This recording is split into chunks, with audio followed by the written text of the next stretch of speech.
नमस्कार दोस्तों, मैं हूं मोनिका चौधरी। मेरे चैनल पर आपका बहुत बहुत स्वागत है।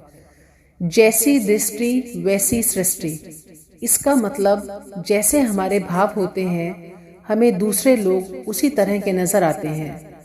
हमारे मन के भाव अच्छे होंगे तो दूसरा व्यक्ति हमें अच्छा लगेगा, और यदि हमारी भावना ही दूसरे के प्रति गलत होगी तो वह व्यक्ति हमें गलत ही नजर आएगा। हमारे अंदर अच्छी और बुरी दोनों तरह की भावनाएं होती हैं। ये हम पर निर्भर करता है कि हम किस तरह की भावना को जागृत रखना चाहते हैं। अगर मन में अच्छाई जागृत रहेगी तो दुनिया में सभी इंसान हमें अच्छे दिखाई देंगे।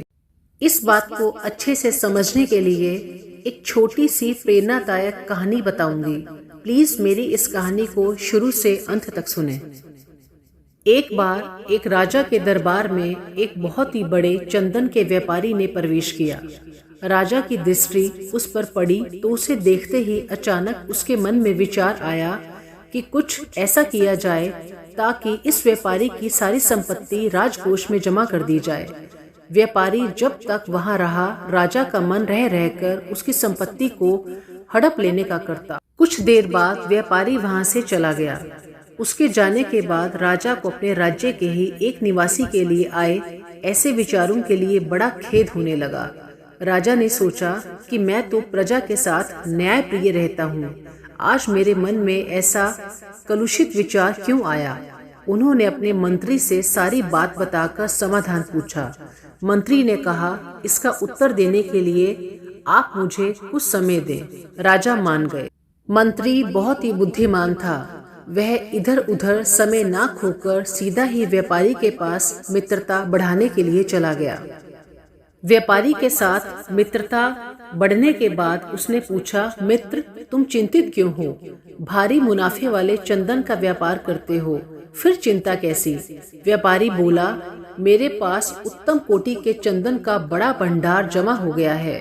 चंदन से भरी गाड़ियां लेकर अनेक शहरों के चक्कर लगाने पर भी वह बिक नहीं रहा। बहुत धन इसमें फंसा पड़ा है। अब नुकसान से बचने का कोई उपाय नहीं है। व्यापारी की बातें सुनकर मंत्री ने पूछा, क्या अब इस हानि से बचने का कोई उपाय नहीं है? व्यापारी हंसकर कहने लगा, हाँ, उपाय है। अगर राजा की मृत्यु हो जाए तो उनके दाह संस्कार के लिए सारा चंदन बिक सकता है। अब तो यही अंतिम मार्ग दिखता है। व्यापारी की इस बात से मंत्री को राजा के उस प्रश्न का उत्तर मिल चुका था जो उन्होंने व्यापारी के विषय में पूछा था। मंत्री ने कहा, तुम आज से प्रतिदिन राजा का भोजन पकाने के लिए 40 किलो चंदन राजसोई भेज दिया करो। पैसे उसी समय मिल जाएंगे। व्यापारी यह सुनकर बहुत खुश हुआ। प्रतिदिन और नगद चंदन बिक्री से तो उसकी समस्या ही दूर हो जाने वाली थी। वह मन ही मन राजा की लंबी उम्र की कामना करने लगा ताकि राजा की रसोई के लिए चंदन लंबे समय तक बेचता रहे। एक दिन राजा उसकी सभा में बैठे थे। वह व्यापारी दोबारा राजा के दर्शनों को वहां आया। उसे देखकर राजा के मन में विचार आया कि यह कितना आकर्षक व्यक्ति है, कितना सुंदर व्यक्ति है, इसे कुछ पुरस्कार अवश्य देना चाहिए।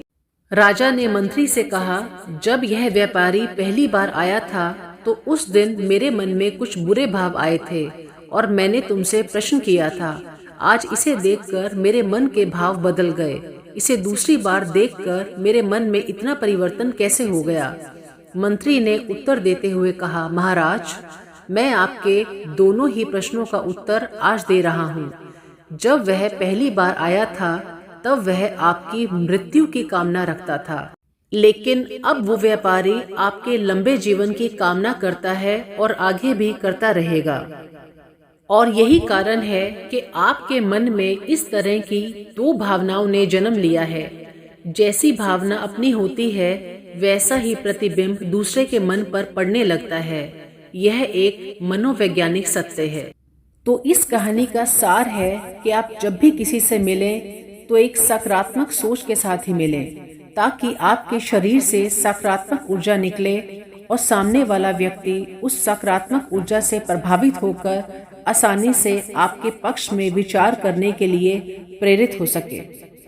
अगर आपको मेरा ये वीडियो पसंद आया हो तो प्लीज़ मेरे इस वीडियो को लाइक करें, शेयर करें और मेरे चैनल को सब्सक्राइब करें। Thank you.